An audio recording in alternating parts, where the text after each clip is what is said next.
घने जंगलों के बीच एक रहस्यमयी गांव बसा है। उस गांव के किनारे सदियों पुरानी एक हवेली खड़ी है।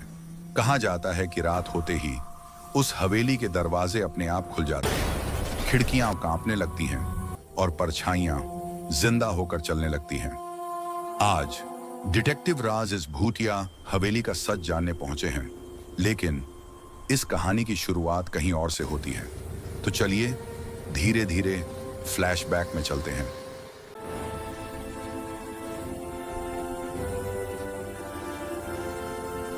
घने जंगलों के बीच बसा एक रहस्यमयी गांव काली घेरा। गांव छोटा था, लेकिन इसके बाहर एक पुराना, डरावना और वर्षों से वीरान पड़ा बंगला था, जिसे लोग शैतानी हवेली कहते थे। गांव वाले दावा करते थे कि रात होते ही वहां अजीब आवाजें आती हैं, खिड़कियां अपने आप खुलती बंद होती हैं और परछाइयां चलती हुई दिखाई देती हैं। डरे हुए गांव वालों ने फैसला किया कि कोई तो इस राज को सुलझाए। उन्होंने बुलाया डिटेक्टिव राज को।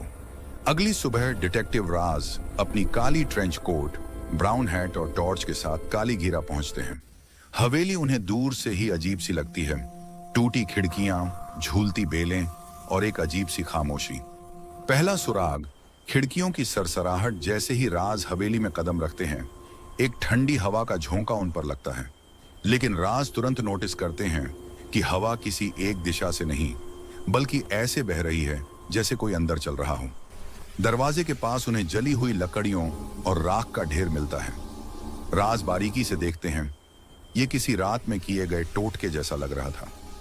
दूसरा सुराग, दीवारों पर अजीब निशान। राज टॉर्च जलाते हैं और दीवारों की तरफ बढ़ते हैं। वह देखते हैं कि दीवारों पर अजीब अजीब आकृतियां बनी हुई हैं, ऐसी आकृतियां जो आम इंसान नहीं बनाता। लेकिन राज की नजर एक चीज पर टिकती है।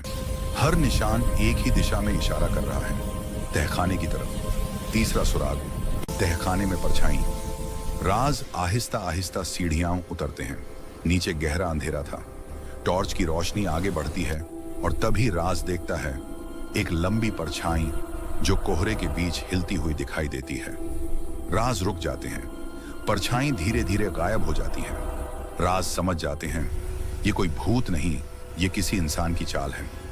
सच का खुलासा, तहखाने के कोने में राज को पुराने कपड़े, नकली बाल और काले पेंट की बोतलें मिलती हैं।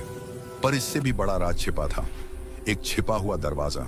राज उसे खोलते हैं तो देखते हैं अंदर गांव का बूढ़ा आदमी रमो काका छिपा बैठा है, कांपते हुए।